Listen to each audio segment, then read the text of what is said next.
Mother! At the crash of a flower pot, Betty switched off the TV, plunging the living room into eerie silence. I've told you to throw out all these stupid flower pots. A series of violent knocks on the door followed his yelling. Open this door before I break it down. In the twinkle of an eye, Betty's quiet afternoon took a nosedive. She remained frozen at the door, trying to calm her frantic heart as Dave continued to pound relentlessly on the door. Mother! Dave yelled again. Open this door, or I swear to God! At his threat, Betty wheeled her chair to the door and twisted the key. She got out of the way just in time for David to swing the door open, and it banged against the wall, missing her wheelchair by a fraction. With her heart in her throat, she looked up at Dave as he came in, wondering when her life became such a train wreck. Dave slammed the door shut again, and her heart rose to her throat because it felt like being caged in with the devil, and there was no way out. She started to wheel her chair towards her room, but a violent force yanked her back, and she held onto the armrests for dear life. Where do you think you're going? Dave breathed down his mum's face, and she recoiled. He smelled of weed, alcohol, and a mixture of other substances she didn't care about. It wasn't a pleasing odour, and she should be used to it by now because it was a regular occurrence. Yet, she could never adapt to the staleness and stench that always clung to him. Dave glared down at her, and she shook her head at him, her heart beating like a drum. Dave, stop, she said weakly, but he didn't listen. When has he ever? Stop, he yelled. Stop! With every word that came out of his mouth, the volume of his voice increased until he was hollering. I've been knocking for a minute, he growled, and you sat here watching television like I wasn't important. I'm sorry I didn't hear you. Betty shook her head, imploring him to believe her. I came to the door as soon as I heard you knock. Ugh! Dave swayed on his feet, and liquid sloshed out of the rim of the bottle he was holding. You are so annoying. You knew I would be coming home, yet you turned the TV volume up so you wouldn't hear me? He laughed maniacally. Well, newsflash, woman, he scowled at her. I am back. I will always come back. You cannot get rid of me. Betty didn't respond because responses always got Dave angrier, but she wondered why he would think she wanted to get rid of him. Firstly, as someone who was permanently restrained. To a wheelchair, it was impossible to physically hurt Dave, who was 5'10" and looked over 200 pounds. Secondly, he was her son. No matter how frightening he would always be her baby. Her heart hurt seeing him like this, but this was her life now. Dave tipped the bottle into his mouth and gulped down its contents.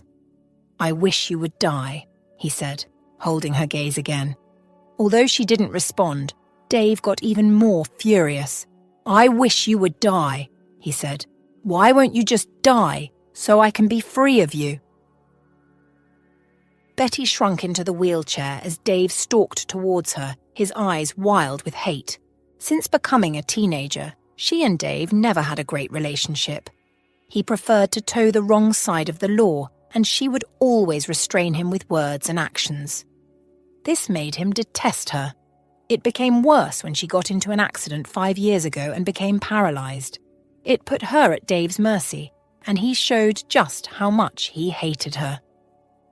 You can be free of me, Dave, Betty said. I try not to be a burden to you. You can do whatever you want. I'm not. Dave clamped her jaw between his fingers and squeezed so hard she feared he would shatter her mandible. Her eyes watered with pain, and she tried to pull away, but she was no match for him. You being alive is a burden to me, Mother. He spat the words like poison, and it crawled across her skin like a virus. I want you dead. Why won't you die?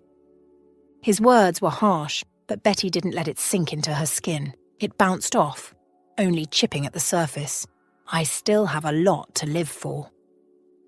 Dave's brows arched for a moment before he burst into laughter. He laughed so hard that he stumbled back, an arm wrapped around his stomach. "A lot to live for?" he asked. "What do you have to live for, Mother?" he asked. "You're paralyzed," he added. "You struggle to even wash your ass." Betty flinched at his harsh words, but Dave wasn't done. "You will never have peace in this world," he said. "Death is the only way out." "Kill me then." He reared back, unused to her standing up for herself. Betty cowered at the look in his eyes, convinced she had finally tipped him over the edge. Instead, he cackled and took several steps away from her.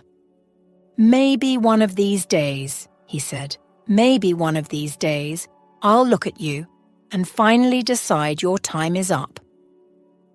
He sounded so confident a sliver of fear slid down Betty's back. "Until then, I suggest you tread carefully, Mother, or else you might just make your time come faster." He flung the bottle at the walls and it splintered into tiny shards that flew in every direction. Betty screamed in fright, and Dave cackled as he walked out of the living room and disappeared into his room. She only breathed a sigh of relief when he slammed his door shut. She knew from experience that he would remain in his room until late evening before leaving the house again. Betty glanced around her, at the glass shards that littered the living room and the brown alcohol stain on the wall. When did her life become this hopeless? She slid her gaze towards Dave's shut door, and before she could help it, tears streamed down her face in torrents. She bit down on her bottom lip, trying to rein in the tears, but it didn't help. The tears burgeoned into sobs, and before she knew it, her body started to shake and tremble with sorrow. Dave was her miracle child, a wonder that the universe gave her after years of aching and waiting to become a mother. Betty had always loved children, so when she married at 22, it was one of the highlights she was looking forward to. 5 years passed and no child came. She started to get aggravated, and so did Jack, who also wanted kids. For her, being a young mom was important, and so she started undertaking various procedures and just anything to help her conceive. After 7 years in a relationship with Jack, they finally separated. Several tests concluded that she was the problem, something about a scarring on the cavity of her uterus. Jack got tired of waiting, and their 7-year relationship dissolved.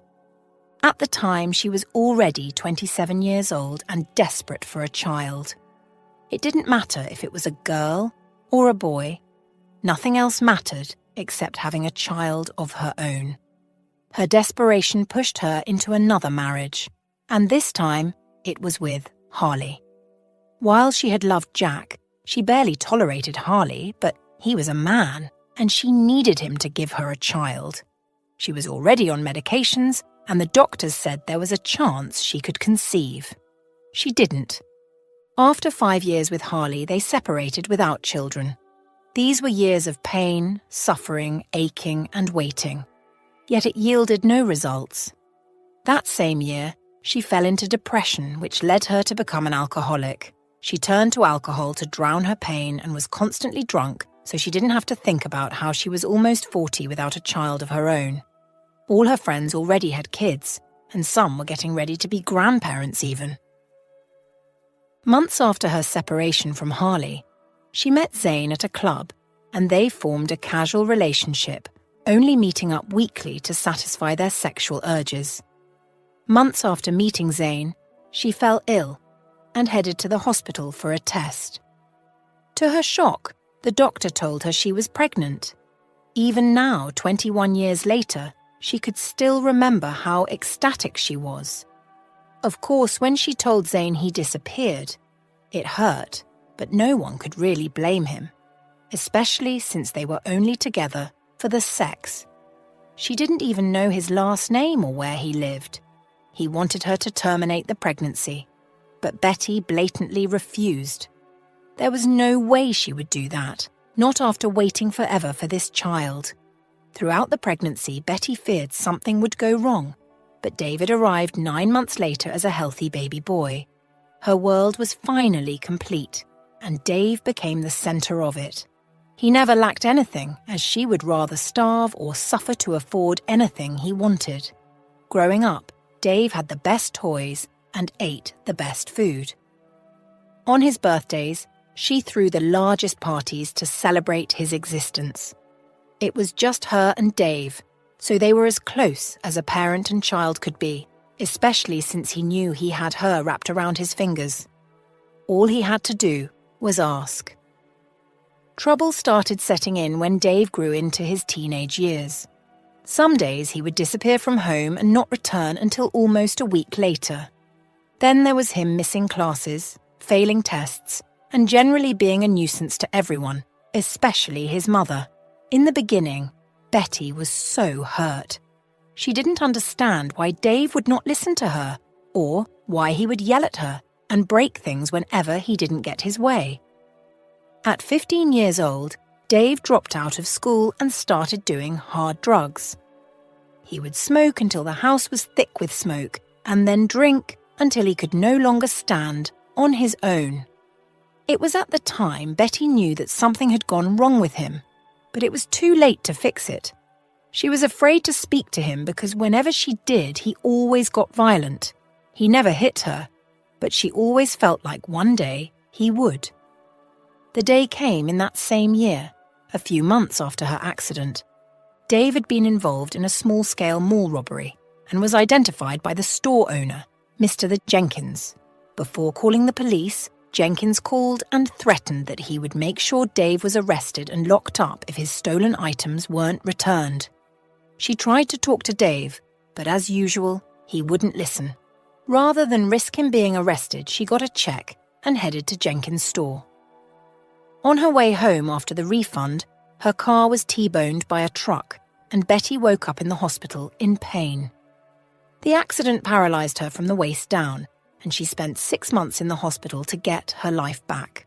During these 6 months, she didn't see Dave. He never stopped by to see her, nor did he call to check on her. When she was discharged, she went straight to hell. Dave had taken over the house and sold everything they had. The only thing left were the beds in the rooms and a single couch in the living room. When she asked why, he said, "I thought you were going to die. Someone said the accident was pretty serious." She had thought it was a joke, but things went downhill, and Dave got out of control. He would lock her in the room whenever his friends came over because she embarrassed him. Dave would steal her money and empty her accounts until she secretly opened another to keep her money safely. Whenever she complained about his smoking or drinking, he would punish her by locking her inside her room without food or water for days. To keep her safety and sanity, she had to leave him alone and learn to look away when he did debauched things. Without her breathing down his neck, Dave went completely wild until she was no match for him anymore. He hit her for the first time a year after her accident. He had come home drunk in the middle of the night, and it was a struggle to leave her bed and climb into the wheelchair to open the door. On that night, her legs were sore, and it had taken her about 30 minutes to get to the door while Dave violently knocked. The moment he stepped into the house, he struck her across the face and stormed into his room, cursing and yelling as he went. He woke up the following day without an apology, and life continued. Since that day, he became physically abusive, and Betty went out of her way to avoid him. There was a physiotherapist whom the hospital assigned to come over twice a week to massage her legs and take her through some exercises, but after Dave threatened to beat him up, he stopped coming. She had to learn to massage her legs herself, and she was doing a poor job of it because her limbs were always stiff and painful. But her house was a lion's den, and no one was willing to come close. Her life was miserable. It had been that way for years. Dave was right, though. What was she living for? But even as she asked herself the question, she knew the answer. It was Dave. The only reason she was still holding up to this wretched life was Dave. She had hopes that one day he would change, and she wanted to witness it. She still loved Dave more than anyone else in the world. He was still the center of her world, and no matter how much he hurt her, She could never hate him, nor did she want to. The afternoon sun filtered through the blinds. Betty sat motionless in her wheelchair. The television was on, the volume low, providing a faint background murmur that neither distracted nor entertained. She was lost in thought, a common state these days, as she waited for Dave to come home.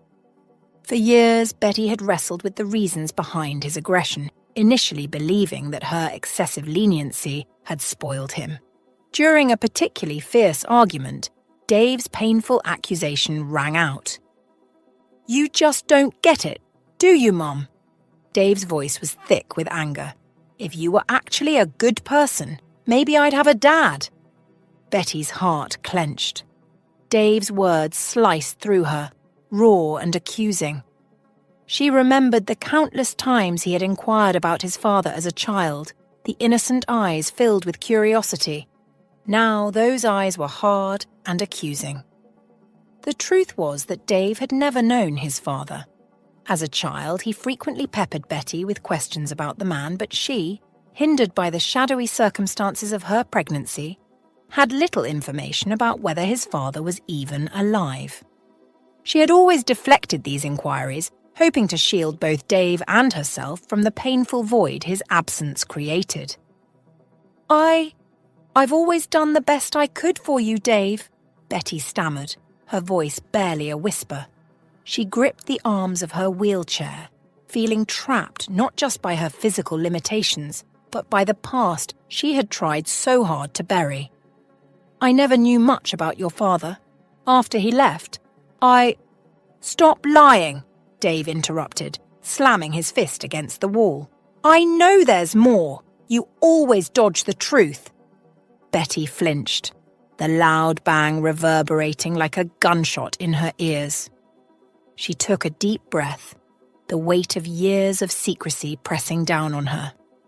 "Dave, I've never told you much about your father because I don't know much myself. It was a difficult time and he wasn't around after I found out I was pregnant. So you're saying you don't even know where he is, or if he's alive?" Dave's voice was laced with disbelief and hurt. Betty nodded, her eyes moist. "Yes, and I'm so sorry that has hurt you."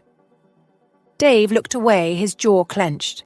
"You know, people say stuff. They say he left because he didn't want a kid, that I was the mistake he ran away from." Betty's heart broke hearing these words. "Oh, Dave, no, you were never a mistake. You are the best thing that ever happened to me." "Ryan didn't have a... Why didn't you try to find him?" Dave's voice was a whisper, vulnerable. Betty hesitated. She knew Dave's father wanted to have nothing with the child, but she couldn't say it like that. "I thought it was better this way, to protect you from possible rejection." Betty's voice trailed off. The room fell silent. The tension hanging thick in the air, Betty took a deep breath, each word she chose carrying the weight of years of unsaid truths. "Dave, I'm sorry. I'm so sorry for everything you've gone through. Maybe I should have been more open about it all, but I was scared. Scared of dredging up a past that could hurt us more than it already has." Dave stopped pacing and looked at his mother. Betty could see the little boy he once was, confused and longing for answers. The shrill ringing of Ryan's phone had him rolling off the bed and reaching for the device on the bedside table. However, when he saw the name on the display, his heart dropped. He expected the caller to be Grandpa, but it wasn't. Instead, it was Randy, his friend, calling. He stared at the ringing phone momentarily, contemplating whether to take the call. Eventually, he let it go to voicemail because he was too disappointed to speak to anyone. He fell back on the bed, wondering if it was the right time to call Grandpa. When he called 2 days ago, his call had gone unanswered, but he'd gotten a text from him telling him he'd be home today. It was already evening, and there was no sign of him. A moment later, he decided to call him. He would rather call and be disappointed than keep hoping his grandfather would show up and have his hopes dashed. He dialed his number and held his breath while it rang. When he thought the call would go unanswered, someone picked up. "Hello?" Upon hearing the feminine voice that answered, Ryan paused. "Ryan." "Miss Kelly." "Yes, Ryan, how are you today?" "I'm fine." Ryan sighed. "I want to speak to my grandpa," he said. "Immediately, please." When Miss Kelly sighed, Ryan knew he was about to be disappointed. In fact, he steeled himself for it. "I'm so sorry, Ryan, but Pete cannot answer the phone right now. He's in a meeting." Ryan shook his head. No matter how many times he got disappointed, it still hurt. There was no getting used to this. It was confirmed. Grandpa would not be coming home today. The awareness sank in, and Ryan realized he would spend the night alone. Again. At this point, he should be used to loneliness. He had always been on his own because since his parents died in an accident when he was 4 years old, he had lived with Grandpa, who was a workaholic. Grandpa was hardly home and would leave Ryan at home alone. From a young age, he learned to be independent because there were no options. Although Grandpa Pete ensured that Ryan didn't lack anything he needed, he was never present. The only reason Ryan was not wholly alone was Mike, his companion. Mike wasn't a human being. He was a crow Ryan rescued from the hands of a cat years ago. At the time, Mike was 11 and was fortunate to be in the bush when he saw the crow whose wings were broken. Much to Grandpa Pete's mortification, Ryan took the bird home and nursed him back to good health. When the crow was healed entirely, Ryan let him back out, but it wouldn't fly away. Instead, it lived on the tree behind the house and would occasionally disappear for hours but always return home. After 1 week of living in Ryan's backyard, he named the crow Mike.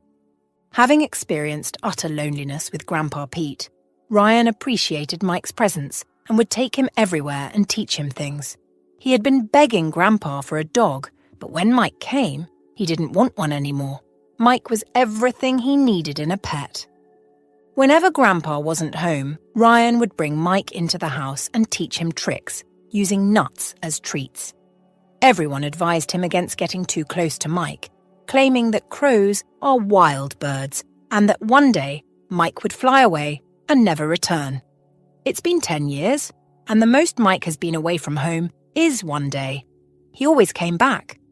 As if aware of Ryan's melancholic train of thoughts, Mike swooped in through the open window and landed on the sill with a loud caw. "Hello," he said. Chuckling, Ryan sat up on the bed and held out his arm. Mike flew off the windowsill and landed gracefully on Ryan's curved arm. "Where have you been?" Ryan asked, trailing a finger affectionately over the bird's head. "I came outside looking for you, and you weren't there." The crow cawed again, and Ryan pulled out the drawer and took out a nut. Mike instantly grabbed it with his beak and began to chew on it. "I guess it's just you and I today again," Ryan said to Mike. "Grandpa isn't coming home tonight." At his words, Mike raised its head and looked up at Ryan with twinkling dark eyes. So many times Ryan felt like Mike understood what he was talking about. Its eyes were so intense, so perceptive, it comforted Ryan and helped ease some of his disappointment. Ryan's phone rang again, and he reached for it, hoping it was Grandpa. A sense of déjà vu descended upon him when Randy's name flashed on the screen. With a tired sigh, he picked up the call. "Do you want to hang out later at the skate park?" Randy asked. "And please don't bring that bird. Everyone is afraid of it. I don't know why you take it everywhere," Ryan added. Irritation swirled in Ryan's belly. Mike wasn't a monster, so he didn't understand why they feared him.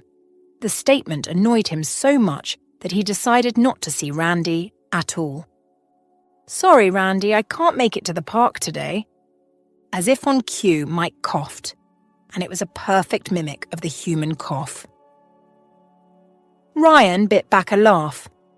"Was that your bird?" Randy shrieked. "That's terrifying, man. A crow shouldn't be able to do that." Before Ryan could respond, Randy ended the call.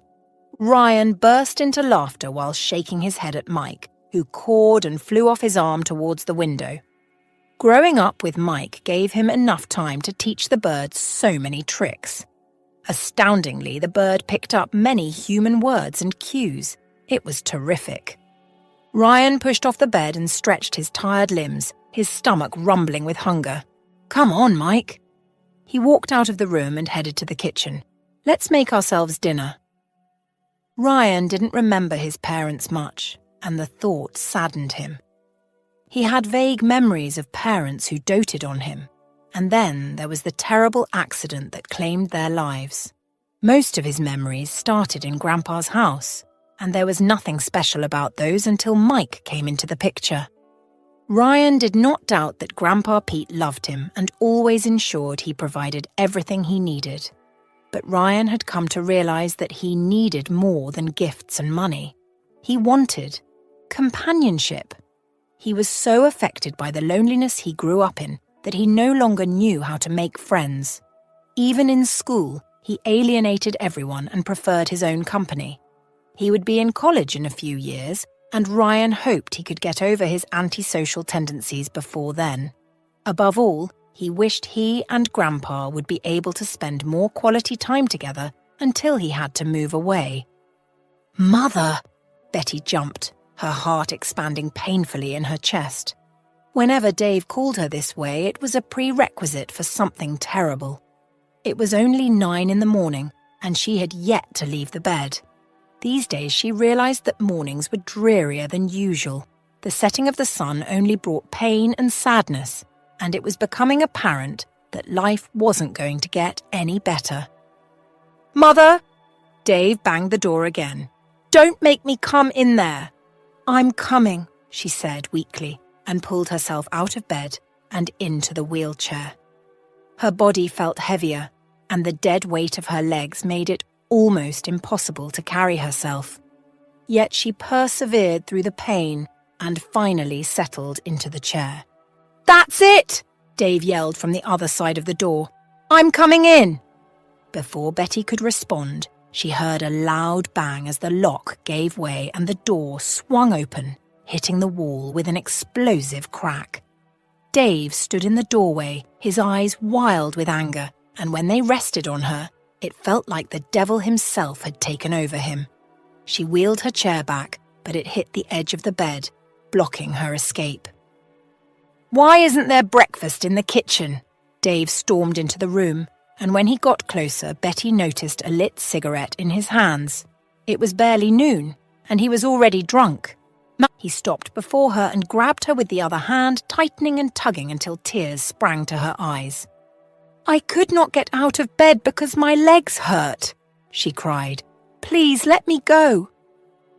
"If you would rather stay alive than die, I prefer you be useful to me." He flung her away and she grabbed the armrests of the wheelchair to keep from sliding off. "You are my mother. It's your job to make me breakfast. Don't you ever forget that." "Dave, we're down on cash," Betty yelled, exhausted by his attitude. "Check the kitchen cabinets. There is nothing in there. We're done. There's no food." Dave stared at her for a moment before throwing his head back with laughter. "You mean to tell me you are broke?" he asked, his eyes narrowing dangerously. "You can't afford to feed your son?" "I am disabled, David. Where do you expect me to find cash to feed you?" "Oh, I see." Dave nodded and stormed towards her closet, his mouth closing around the cigarette. "Dave!" Betty wheeled her chair towards him and held onto his arm as he flung her closet door open. Dave growled and pushed her away, causing her to slide against the wall. She groaned in pain, but Dave didn't even look her way. She watched as he dug through clothes she no longer wore to grab her bag at the bottom of the wardrobe. Her heart started to pound because she knew that if he found the cash she had stowed there, he would be very upset. Seconds later, her fear materialized when Dave fished through the bag and discovered wads of cash. He took a drag of his cigarette, and his eyes turned bloodshot. At this point, Betty didn't care about the cash anymore. She just wanted him to leave. He didn't. Instead, he sauntered towards her, boxing her against the wall. "You are useless to me," he said, blowing smoke into her face. "You would rather I starve than give me some money." He shook the wads of cash in her face. "You should die." Somehow his words hurt today. They didn't bounce off like they always did. She was going soft. "I don't owe you anything, Dave," she spat. "I've done everything I can for you. Now I cannot. It's time for you to be responsible for yourself." His eyes widened with surprise, like he didn't believe she dared to speak back. When his shock wore off, he raised his arm, and Betty thought he was going to hit her. Instead, he yanked the cigarette from his mouth and stubbed it against her arm. She screamed with pain and yanked her hand away from him. There was satisfaction in his eyes at the pain he caused her, and Betty knew that she could no longer defend him. Dave was gone, and in place was a devil who was out to kill her. She had to get away from him. "Thank you for the cash, Mother," Dave cackled and left the room, leaving disarray and a broken heart. Betty stared at the burn on her arm, but the pain in her heart was more than the physical pain it caused. As the door slammed, alerting her to Dave's exit from the house, Betty knew she had to leave, or else it would be a stab to the heart next time. "Mike, stop!" Ryan swatted Mike away as he swooped down to grab his shirt. Mike cawed in Ryan's ears and tugged at his shirt again. "Mike!" Ryan groaned. "Can you stop?" He sat up on the swing and set his book down to glare at the bird who had perched on the overhead tree. He was in the backyard, reading a book and trying to unwind for the afternoon. Grandpa wasn't back yet, and Ryan craved human interaction, but the closest one to get that right now was by reading a book. He had grabbed one of his favourite thrillers and went to the swing in the backyard to read, but Mike had other plans. As soon as Ryan settled down, he started to pelt small pebbles at him. He stopped for a while after Ryan gave him a warning, but continued by swooping down from the tree and tugging Ryan's shirt. Ryan knew what Mike wanted, but he was too tired to respond to his request. "Mike, can you chill out?" He groaned when Mike came at him again. "It's too sunny to go for a walk. We can do it later this evening, okay?" Mike cawed again and threw a pebble, hitting Ryan square on the forehead. "Mike!" Ryan rubbed the spot. He looked up at the bird, his heart melting when Mike's black eyes blinked at him. "Fine!" Ryan stood. "Let's go." Mike perched on Ryan's shoulder, and together they lumbered down the bush path that snaked through Ryan's backyard. It was Mike's favourite path, probably because he got to nibble on fruits and seeds along the way. It's a little sunny, as Ryan complained earlier, but walking with Mike was always a good sport. So off they went. As Betty stuffed clothes into her luggage, she sobbed hard, her shoulders shaking from tears. She had already put everything in place, and all she had to do was leave the house and head straight for the train station. She still had a few more hours until Dave returned home, and she hoped to be long gone by then. Every month, the government paid her some benefits, and she had saved up some money in her new account, fortunately still intact since Dave had no access to it. She didn't know where she wanted to go or what she should do. All she knew was that she had to leave this hellhole before Dave took her life. After packing her luggage, Betty checked beneath her pillow, where she kept a $100 note. With this, she would pay for a seat on the train and buy snacks to eat before thinking of the next step to take. All she knew was that she wanted to leave and move somewhere safe. Her luggage was packed, and cash was in hand. She was set to go. Betty wheeled out of the room, wondering how she would survive the harsh reality of travelling alone as a disabled person. She had no help, and people weren't generally kind to disabled people out there. But that wouldn't stop her. She approached the door and was about to twist the knob when she heard that pound of footsteps outside the door. She froze, her eyes wide. Who could it be? Betty was still mulling this when the door swung open and Dave appeared at the doorway. Goosebumps riddled her body when Dave's roaming gaze landed on her luggage. Silence ensued between them until David stepped in and slammed the door shut, blocking her means to freedom. "Where do you think you are going, Mother?" Ryan and Mike had a familiar route they always took on their walks, but today Ryan decided to do something different. When he got to a fork in the road, instead of taking his usual left route, they took the right. This led them to a residential area featuring low-cost houses. Ryan wouldn't call himself wealthy, but he never lacked anything, nor did he live in houses like those thanks to Grandpa. As he walked down the row of houses, he heard a scream. Ryan paused, and so did Mike. He looked around him and contemplated whether he heard or imagined the noise. Suddenly, Mike made a loud caw and flew into the sky towards the house on the left. Ryan started after him. Mike. Problem with letting Mike fly without constraints, but this was a residential area, and humans were generally wary of crows. He gasped when Mike swooped into the house from an opening in the rooftop.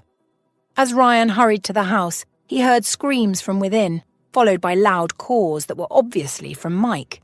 "Mike!" he shouted, jiggling the knob. But the door refused to open. "Ah!" a man screamed, and Ryan banged the door harder. "Get this freaking bird off of me!" "Mike!" Blood roared through his ears. Mike had never attacked anyone before, and it was surprising that he just whipped into a stranger's house. When the noise from within intensified, Ryan squared his shoulder and rammed it against the door. It gave way immediately. Mike was attacking a man who seemed to be a little older than Ryan. There was a wheelchair-bound woman beside them, her eyes streaked with tears and shock. "Mike!" Mike flapped his wings against Dave's face while tapping his strong beak on his face, leaving bloody puncture marks on the skin. The man kept shrieking while trying to swat Mike off his face, but the bird was quick and nimble in avoiding the man's flailing arms. "Mike!" Ryan tried to reach the bird, but Mike was stubborn and relentless in his attack. "Get this bird off me!" the guy yelled, heading for the open door. He raced out into the sun, with Mike attacking him as he ran. Now that they were out of there, Ryan had enough time to take in the premises. The house's interior was shabbier than the exterior, and Ryan frowned at the stains on the wall. "Who are you?" Ryan glanced at the woman in the wheelchair, shocked at the state she was in. He hadn't really noticed it at first, but she was silently sobbing, her shoulders shaking with the force of her tears. Ryan hurried towards her. "Please don't cry, my name is Ryan," he said, crouching in front of her. "Who was that guy? Was he attacking you?" As he spoke, he noticed a jagged wound on the woman's neck, and gasped, "He did this to you?" The woman sobbed harder, and in her eyes Ryan saw fear and resignation. "Do you have a first aid box?" "You should leave," the woman said in a hoarse voice. "If he returns, he might attack you." Ryan rolled his eyes. He wondered who the guy was and why he had been attacking the woman, but right now she didn't seem in the right state of mind to tell tales. "Don't worry about me," he answered. "Do you have a first aid box?" "It's in the kitchen. Bottom drawer." Ryan grabbed the box from the equally decrepit kitchen and returned to the woman in the living room. The living room door was wide open, and Ryan reached out to shut it. The woman jumped, her eyes wide with fear. Ryan was offended by the look in her eyes. "I won't hurt you, I promise," he said softly. "I just want to help. Look." He raised the first aid box up. "I won't hurt you." He took tentative steps towards the woman, and when she didn't move, he set down the box and started to clean her wound. As he worked, his heart broke. Her hands were shivering, and there were several burns and scars on her skin. "What's your name?" he asked the woman, wishing he could hug her frail body and assure her everything would be all right. "Betty Hampton." They heard the flurry of movement ahead and turned to see Mike swooping in from outside. Betty's eyes widened and Ryan chuckled. "He won't hurt you. I'm Ryan, and his name is Mike." "He's a crow," Betty exclaimed. Yes, Ryan nodded. And my best friend. To his surprise, Betty smiled, gazing at Mike, who had perched on the table beside them. I've never seen anything like that before. Well, what can I say? Ryan put a plaster on the clean wound and closed the box. There's a first time for everything. Ryan tended to the wounds, making an effort to lighten the mood with some small talk. He shared the story of his first meeting with Mike. Betty listened intently, her interest evident in her focused gaze and occasional nods. As he spoke, Ryan glanced out the window, checking for any sign of the man. Seeing that he was gone, he turned back to face Betty.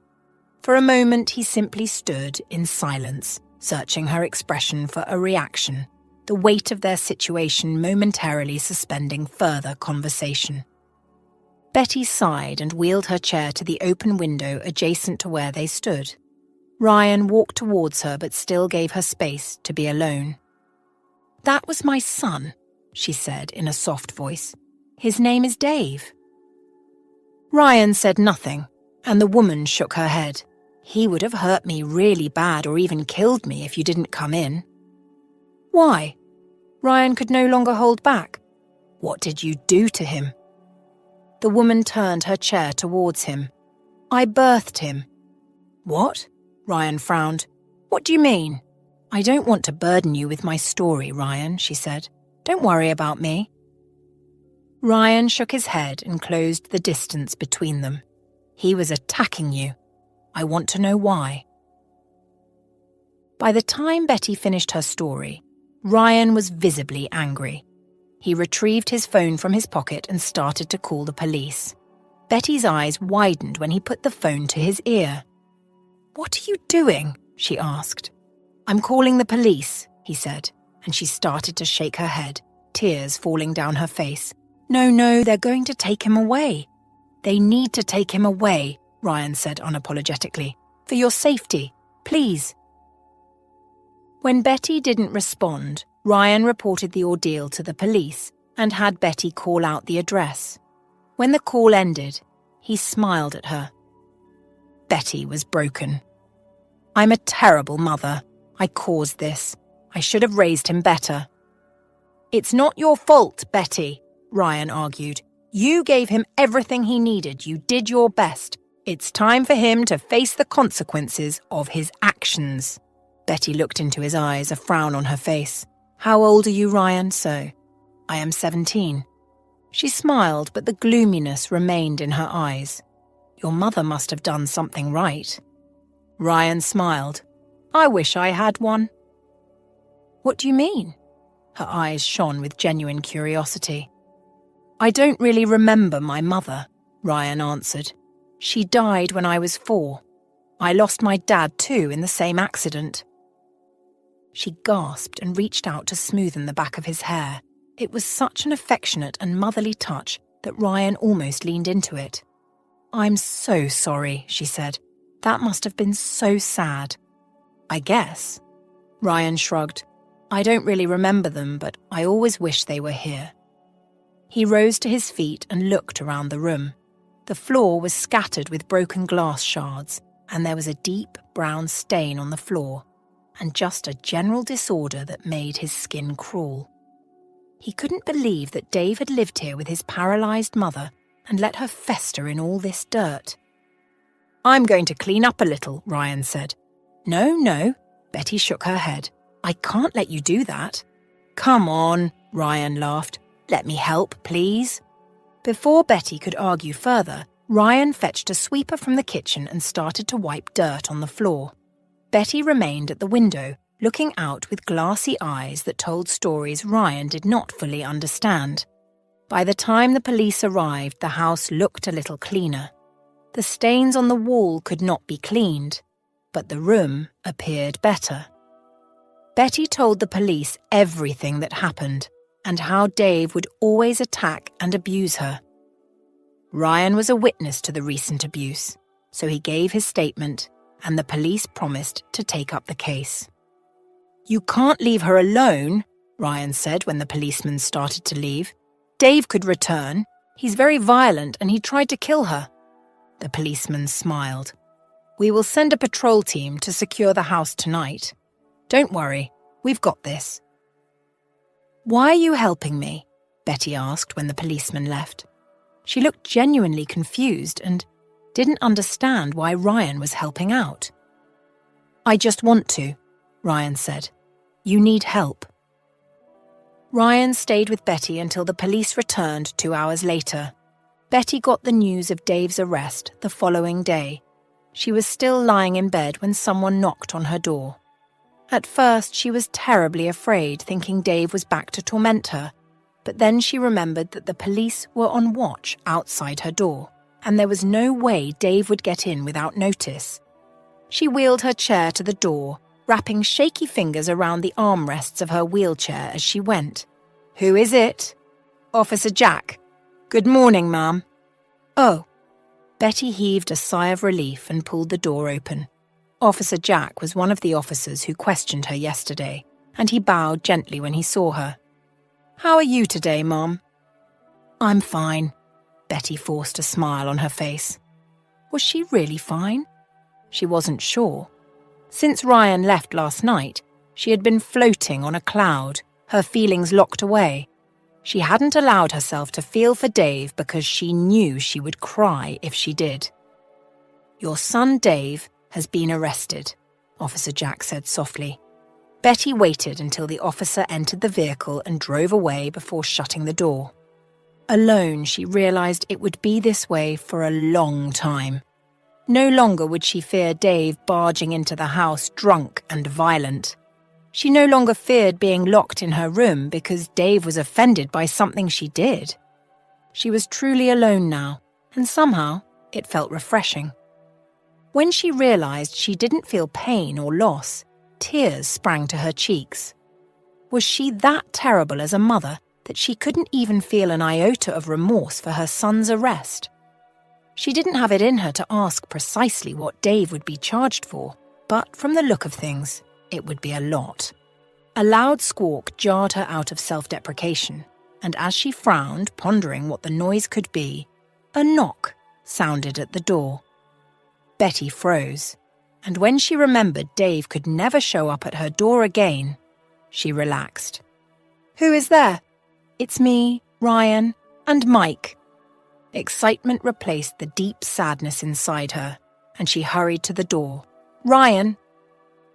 As soon as the door opened, Mike flew straight at her and dropped a nut into her lap before swooping into the house. "Oh!" Betty picked up the nut and studied it. "What is this?" "It's a gift," Ryan explained, following her into the house. "He likes you." The thought of the bird liking her caused a fuzzy feeling to swirl in her belly, and Betty chuckled. "Thank you, Mike." "I brought food," Ryan said, holding up the plastic bags in his hands. "Please tell me you like Chinese because that's what I got." "I love Chinese," Betty said and laughed when Ryan dramatically breathed a sigh of relief. As they ate, she glanced at him, wondering why he was doing everything right and caring for her when her son couldn't. She wished Ryan's mother was alive to see what a gem her son had become. She had never envied someone as she did Ryan's late mother. "There's something I want to teach you," Ryan said. "What?" "Some minor exercises that you can do to help your legs. I saw them online." "Really?" Betty perked up. "I would love to." "Okay," Ryan nodded. "Finish your food, and I'll show you what to do." "I cannot believe you beat me," Ryan cried, scowling at the chessboard, while Betty whooped joyfully. "Did you cheat?" "Sore loser," Betty laughed in his face. "Just admit it. The student is now better than the teacher." "I will never admit that," Ryan said, reorganizing the board. "It's just beginner's luck. Let's try again." They were playing a chess game, and Ryan had just taken a hard loss. It was a sore loss because 2 weeks ago, Betty had never touched a chessboard. Since they were spending much time together, Ryan decided to teach her on a whim. But with every game, she got better, and today, she beat him. He loved spending time with Betty and had grown accustomed to seeing her every morning. Even Mike, who shied away from human interaction, loved visiting her. Since Grandpa still wasn't home, Ryan and Mike spent all their time with Betty, only leaving her place at night. She was like a mother to him, especially since she loved cooking and ensured he and Mike were well fed. He did his bit by running errands for her and helping her with exercises, but Ryan wished he could do more. He made a move on the board, knocking out one of Betty's pieces, and her shriek of disappointment made him laugh. He was about to say something playful to rub it in when his phone rang. Ryan rolled his eyes and set the phone back down. "It's been 3 weeks," Betty said, "and it's the first time I've heard your phone ring." Ryan laughed. "I don't have any friends," he said, "except you." "You need friends your age," she frowned. "So who was that then?" "My grandpa." The phone started to ring again. When Betty stared pointedly at him, Ryan rolled his eyes and took the call. "Hello?" "Ryan?" It was Grandpa. "I'm here, and you are not home." "Home?"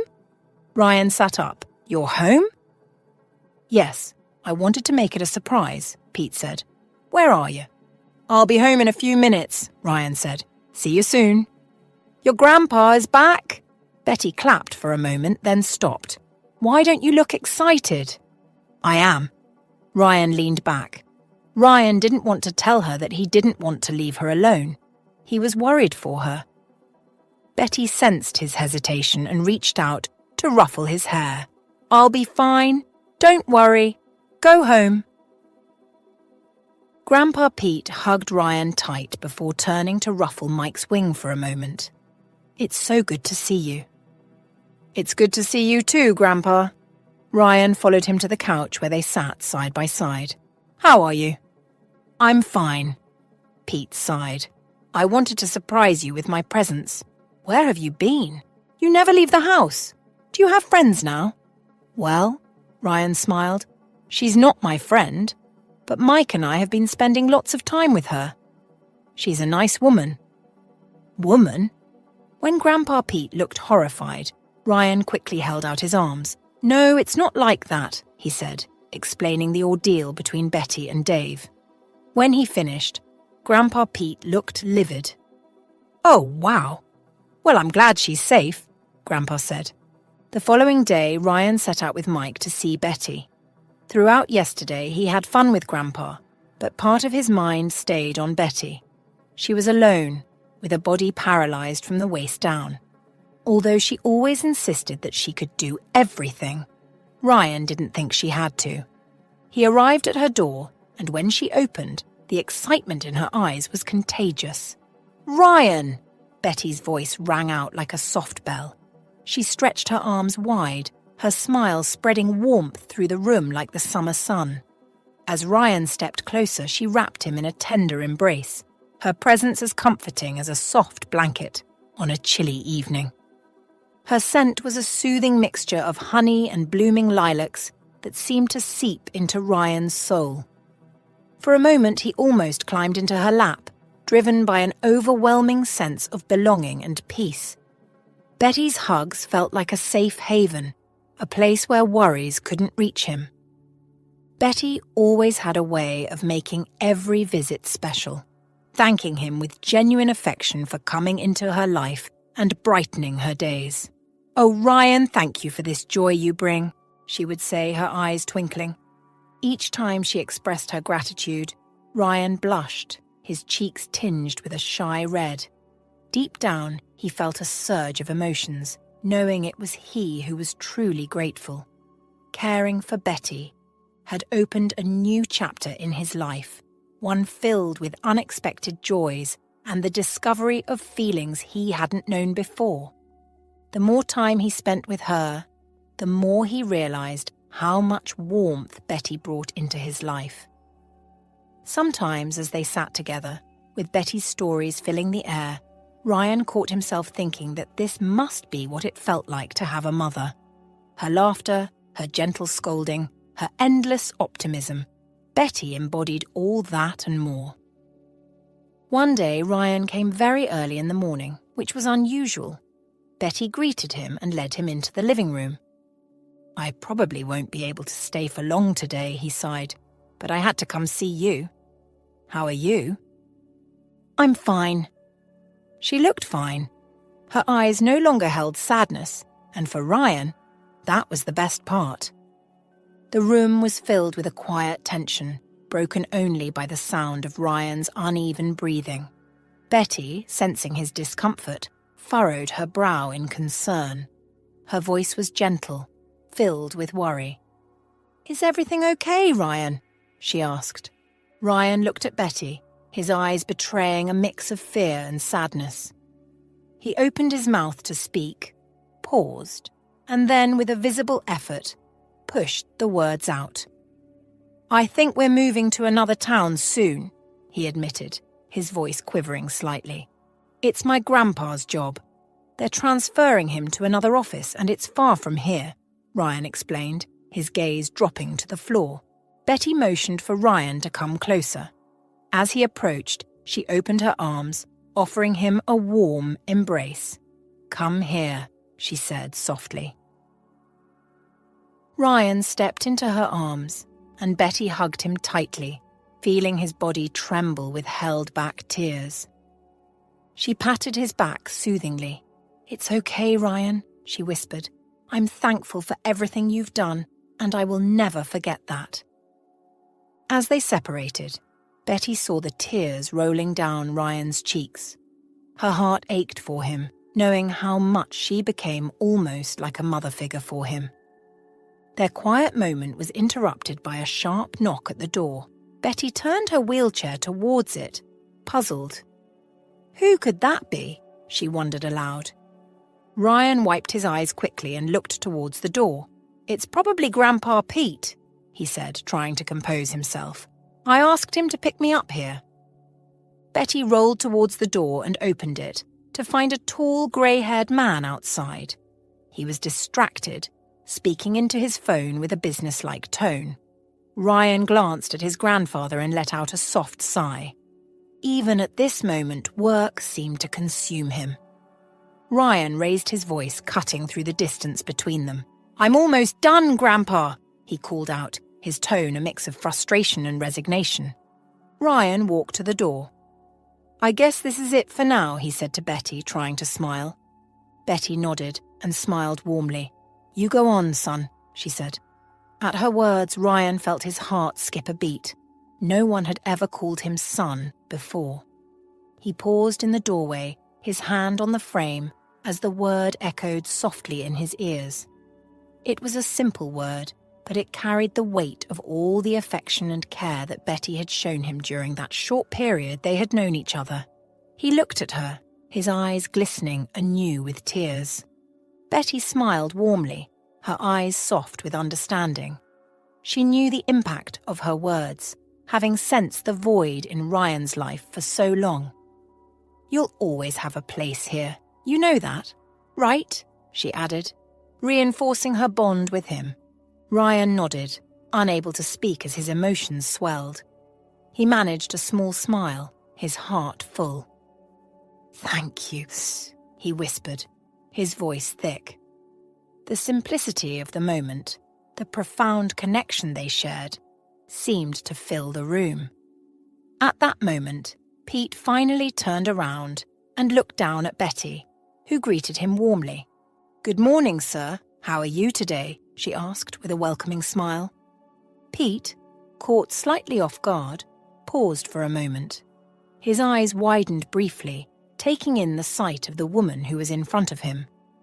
"Please call me Pete. It's so nice to meet you," he responded, extending his hand in a friendly gesture. Realizing the informality of the moment, he quickly pocketed his phone, which had been a near-permanent attachment to his hand just moments before. Betty noted the change in his demeanor with a soft nod. "Would you like to come in?" she invited, rolling her chair back to allow him room to enter. Pete stepped inside, his smile awkward yet genuine as he entered the cozy living space. "You can call me Beth," Betty said, introducing herself with the nickname that only close friends used. Ryan, who had been watching the exchange from a short distance, couldn't help but feel a mix of confusion. Just minutes ago, Pete had been all business, absorbed in the demands of his work.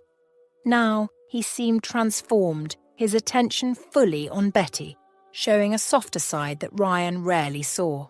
It was as though his grandfather was no longer in any rush to be anywhere else. "This is a lovely place you've got here, Beth. Ryan has told me quite a bit about you," Pete said, his voice carrying a tone of respect and gratitude. Betty smiled, pleased to hear that Ryan spoke of her so fondly. "Thank you, Pete. Ryan's company has been a blessing to me as well. It's good to finally meet you." They moved into the living room. Pete took a seat, visibly relaxing as he settled into the armchair that Ryan often claimed as his own. "I'm sorry about everything that happened to you, Beth. I want you to know that none of this is your fault." She smiled. "Thank you, Pete." Pete, normally a man of few words, surprised even himself as he leaned forward, his eyes twinkling with an unusual gleam. Without hesitation, he launched into a series of questions, his voice lively, a stark contrast to his usual reserved demeanour. "So, Betty, where are you from originally? What hobbies keep you busy? I must say it's a real pleasure to meet someone like you." Ryan watched, amused and somewhat bewildered, as his usually taciturn grandfather chattered away. Betty, for her part, responded with equal enthusiasm. "I grew up just a few towns over. These days, I enjoy reading and, when I can, watching the birds in the park." "And what about you, Pete? What do you like to do?" "Oh, a bit of this, a bit of that," Pete replied, waving his hand dismissively. "Mostly, I enjoy quiet days, but I do love a good game of chess. Do you play?" Betty's face lit up. "I'd love to play a game if you're up for it." Ryan could not help but chuckle at the sight. It wasn't just the conversation that had changed his grandfather. There was a spark in Pete's eyes that he hadn't seen in years. Pete and Betty exchanged goodbyes, with promises to meet again. Ryan and his grandpa drove home to get their things and leave. Ryan was already packed and ready for their scheduled departure. He waited patiently in the living room. Their bags were neatly lined up by the door. Back in his room, Pete was on the phone, his voice a mix of pleading and frustration. "Look, I understand the company's position, but I need more time," he said firmly into the receiver.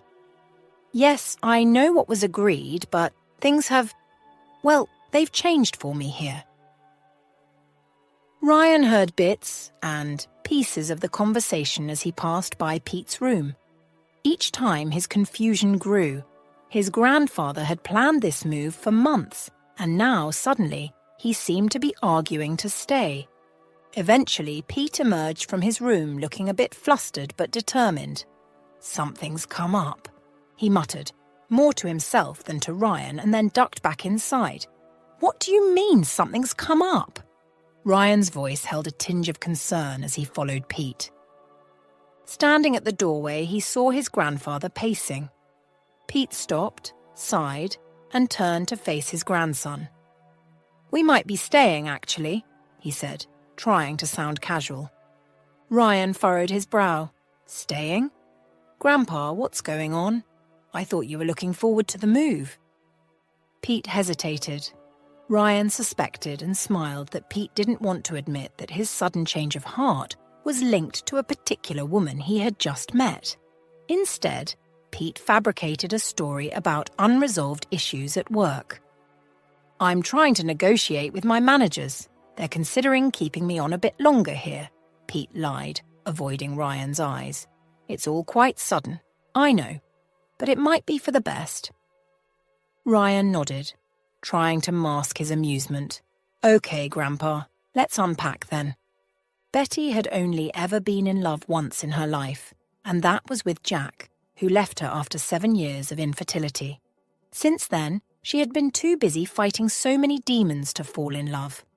After Dave, she felt like she might be ready for a new relationship, but raising him was a lot of work, and she couldn't pay attention to anything else. When he started abusing her, she dedicated all her energy to fighting for her life and staying sane.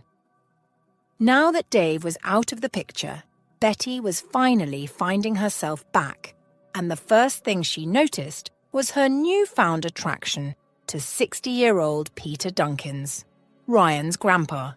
She didn't want to be too forward, but she felt he might like her too. Ryan resumed his visits to her house, and whenever Pete was around, he would come too. When he wasn't, he always called to ensure she was all right. Then there were the flowers that she got every weekend. Pete must have paid a year's supply because even when he wasn't around, she kept getting the deliveries. Finally, she was happy. Every weekend, Pete would be making his way to Betty's house. With a spring in his step and a smile on his face, he looked forward to their weekend outings. Today was no different. As he approached, he could see Betty waiting by the entrance, her eyes lighting up the moment she saw him. "Good morning, Pete," Betty greeted him cheerfully as he reached for the handles of her wheelchair. "Morning, Betty. Beautiful day, isn't it?" Pete replied, pushing her wheelchair down the path that led to their favourite park. As they entered the park, Pete steered them towards their usual spot near the lake. Pete stopped by a vendor and bought 2 ice creams, vanilla for Betty and chocolate for himself. "Here we go, your favourite," Pete said, handing Betty her ice cream. "Oh, thank you, Pete," Betty said, her face breaking into a wide smile as she took a bite. They continued their journey to a shaded bench by the water's edge, where they could watch the ducks and the occasional rowboat glide by. Their conversations flowed effortlessly from one topic to another. Books they had read, memories of their younger days, and their thoughts on the ever-changing world around them. Time seemed to slow down when they were together, the hours passing unnoticed. As the afternoon sun began to wane, Pete bought some candy from another vendor. "For old time's sake," he said, offering Betty some jelly beans, which she accepted with a mischievous grin. "You're spoiling me, Pete," Betty teased, popping a jelly bean into her mouth.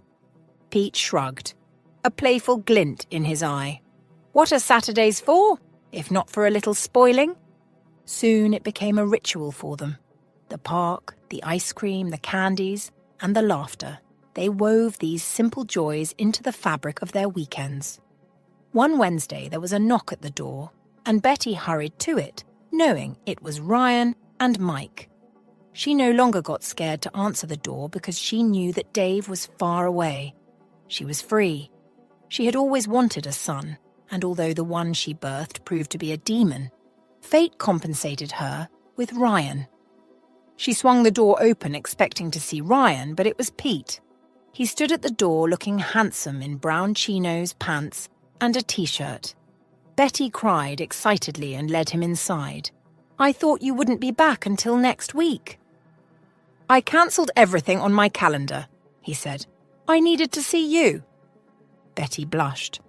"Have you been doing your exercises?" Pete asked. "Yes." Betty nodded. "Ryan helps too." "Beth," Pete shifted closer to her, "you are a strong woman, but whenever I'm not here, I worry about you." "Why?" "Because I need to know you're fine, but you're alone and cannot do everything for yourself no matter how much you try. You need help. I don't want you to limit yourself simply because there's no one around." "But that's my life, unfortunately," Betty said. "I need to learn to be independent because at the end of the day, I'll end up alone." "That's where you're wrong," Pete cut her off. "You're always going to have me." "What?" Betty stared into his grey eyes, a frown on her face. "What are you talking about?" "You've shown me something I've been missing for years," he explained. "Ever since my wife died 20 years ago, I've thrown myself into work, but now I want companionship. Not just any companionship. I want you." "But why?" Betty asked. "I'm paralyzed. I can't give you anything." "You give me everything I need," he said. "Your wits, your smile, everything is amazing. I want to come home to you daily, It'll make life worthwhile." Betty held her breath because she was afraid that she would wake up if she kept breathing. "Beth," Pete continued, holding her hands, "I came here to ask you to please move in with us. My house is big enough, and we'll be a family." At that moment, the door suddenly opened and Mike flapped inside before Ryan appeared. Betty met his gaze from across the room. "Ryan!" "I'd love to have a family, Betty," Ryan suddenly said. "For the past 5 months, you've been like a mother to me. If you move in with us, you'll make Mike, me, and Grandpa the happiest men on earth." Pete, noticing Betty's confusion about their conversation regarding moving in together, decided it was the perfect moment to clear the air. He exchanged a knowing look with Ryan before turning to Betty. "Well, it was his idea, actually," Pete revealed, nodding towards Ryan. The corners of his mouth turned up in a mischievous smile.